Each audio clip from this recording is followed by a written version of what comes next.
పథకాలు తెల్లముఖం కొత్త స్కీములు పెట్టారు. ఉన్న పథకాలు పట్టవు. జనం దుమ్మెత్తిపోస్తున్న ఇస్తామన్న 6 గ్యారంటీలను అటకెక్కించిన కాంగ్రెస్ ప్రభుత్వం కండ్లు ఇక ఉన్న పథకాలపై పడిందా?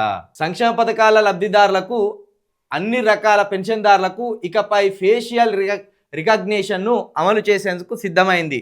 శుక్రవారం మీడియా చిట్ చాట్లో ముఖ్యమంత్రి అసలు విషయం వెల్లడించారు.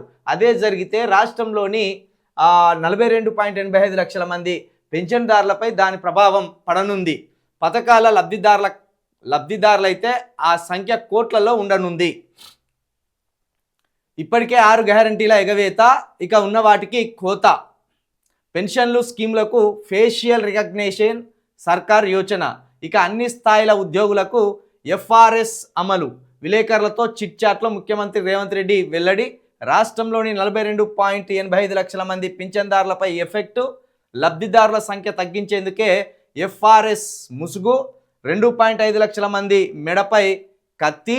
కాంట్రాక్ట్ అవుట్సోర్సింగ్ సిబ్బందిపై ఫోరెనిక్స్ ఆడిట్. సీఎం ఆధార్తో వేతనాలు క్రాస్ చెక్. తప్పు తేలితే అరెస్ట్, రికవరీ. పెన్షన్లతో పాటు ఇతర సంక్షేమ పథకాల లబ్ధిదారుల నెత్తిన సర్కార్ పిడుగు వేయనుందా? లబ్ధిదారుల సంఖ్యలో భారీగా కోత పెట్టనుందా? తద్వారా ఆర్థిక భారాన్ని తగ్గించుకోవాలని చూస్తున్నదా అంటే అవుననే సమాధానాలు వ్యక్తమవుతున్నాయి. తాజాగా సీఎం రేవంత్ రెడ్డి చేసిన వ్యాఖ్యలు ఇందుకు బలం చేకూర్చుతున్నాయి. గురువారం సీఎం రేవంత్ రెడ్డి తన ఇంటి వద్ద విలేకరుల సమావేశం ఏర్పాటు చేశారు. అనంతరం చిట్ చాట్లో మాట్లాడుతూ పెన్షన్లతో పాటు ఇతర సంక్షేమ పథకాల్లో పెద్ద ఎత్తున అనర్హులు ఉన్నారని అనుమానం వ్యక్తం చేశారు.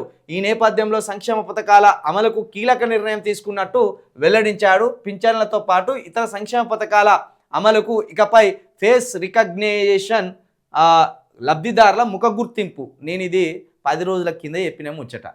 నమస్తే తెలంగాణ ఇవాళ రాసుకొచ్చింది. 10 రోజుల కింద ఏం చెప్పిన నేను? ఇదే మన పింఛన్దారులు ఉన్నారు కదా, 2000 పింఛన్దారులు, వృద్ధాప్య పింఛన్లు. అంతకుముందు వాళ్ళు పోతే తంబు పెట్టి వాళ్ళ ఆధార్ కార్డు చూసి 2000 రూపాయల పెన్షన్ వాళ్ళ చేతిలో పెట్టేటోళ్ళు. ఇప్పుడు ఏందట అంటే వాళ్ళ ఐ కాంటాక్ట్, కళ్ళను స్కాన్ చేసి కళ్ళను రికగ్నైజ్ చేసి ఆ కన్రెప్పమని ఇట్లా కొట్టినప్పుడు వాళ్ళు పెట్టిన దాంట్లో ఆ కన్నుకు సంబంధించి రికగ్నైజేషన్ అయితేనే 2000 రూపాయల పింఛన్ని వాళ్ళకి ఇవ్వడం జరుగుతుంది. లేకపోతే ముసలోళ్ళను మళ్ళా వెనక్కి పంపి మళ్ళా రేపు రావాలి. ఒకవేళ మళ్ళా రేపు వచ్చినా మళ్ళీ ఈ కంటి గుర్తింపు కాలేదనుకో మళ్ళా వెనకకే. ఇక ఇట్లా ఎన్ని రోజులు తిప్పుతారో ప్రభుత్వానికి తెలియాలి, ముసలోళ్ళకి తెలియాలి. ఇది వారం రోజుల కిందనే నేను చెప్పిన. ముసలోళ్ళతోటి కాంగ్రెస్ ప్రభుత్వం ఆటలాడుతున్నది. వృద్ధులను అరిగోసపుచ్చుకునేందుకు ఈ కంటి గుర్తింపు అనేది కొత్తగా తీసుకొచ్చిండ్లు అని చెప్పిన. ఇది గ్రామాల్లో ఆల్రెడీ జరుగుతున్నది.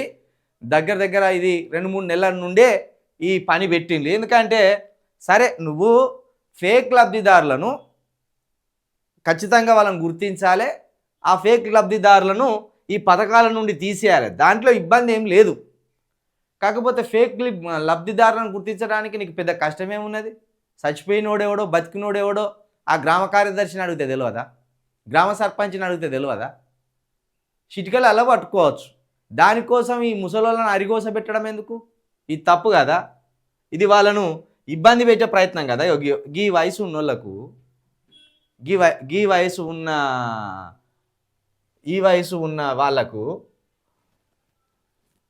వయసు ఉన్న వాళ్ళకు కన్ను రెప్పలు కొడితే కంటి గుర్తింపు వస్తుందా? కన్నులే సరిగ్గా కనబడవా? ఎన్నిసార్లు కొట్టాలి ఇట్లా? ఇది 42 లక్షల మంది పెన్షన్దారులపై ఆ ఎఫెక్ట్ పడుతుందట. ఇక అవుట్సోర్సింగ్ కాంట్రాక్ట్ ఉద్యోగుల విషయంలో కూడా ఫోరెనిక్స్ ఆడిట్ చేస్తారట. ఇక మరి ఇదంతా ఏంటంటే ఎగ్గొచ్చే పని, లబ్ధిదారులకు అన్యాయం చేసే పని, లబ్ధిదారులను నిండా ముంచే ప్రయత్నం. ఎగరలేక మధ్యల ధర్మం అన్నట్టు ఈ పథకాలు అమలు చేయలేక ఉన్న పథకాల్లోనే కోతలు పెట్టి ఇప్పటికే రైతు భరోసా అంటివి, రైతు బందే ఇస్తా అంటివి. ఆ రైతు బంద్లో కూడా కాంగ్రెస్ ప్రభుత్వం ఎంతమందికి ఇచ్చింది? 42 లక్షల మందికి ఇచ్చింది. బీఆర్ఎస్ ఉన్నప్పుడు ఎంతమందికి ఇచ్చింది? 90 లక్షల మందికి ఇచ్చిందట. ఇట్లా కాబట్టి ఉన్న పథకాల్లోనే కోత పెడతాను. ఇదే ముఖ్యమంత్రి గారి సోకులకు సరదాలకైతే 5 కోట్లు పెట్టి స్టేడియం కట్టించుకుంటాడు, మనమని తీసుకొచ్చుకొని మెస్సీతోటి ఆటలు ఆడతాడు. రోజుకోసారి ఢిల్లీకి పోయి వస్తాడు. ఇవి దుబారా ఖర్చులు కావు, ఇవి వృధా ఖర్చులు కావు. ముసలోళ్ళకి ఇచ్చే పైసలు మాత్రం వృధా ఖర్చులాట. అలా అన్యాయం జరిగిపోతుందట. ఒకవేళ ఈ కాంట్రాక్టు ఉద్యోగుల విషయంలో ఫోరెనిక్స్ ఆడిట్ ద్వారా దొంగలని తేలితేనట జైలుకు పంపుతారట. అదేవిధంగా ఇన్ని రోజులు ఇచ్చిన వేతనాలను రికవరీ చేస్తారట. మరిగా ఇట్లా బరిదెగించింది కాంగ్రెస్ ప్రభుత్వం.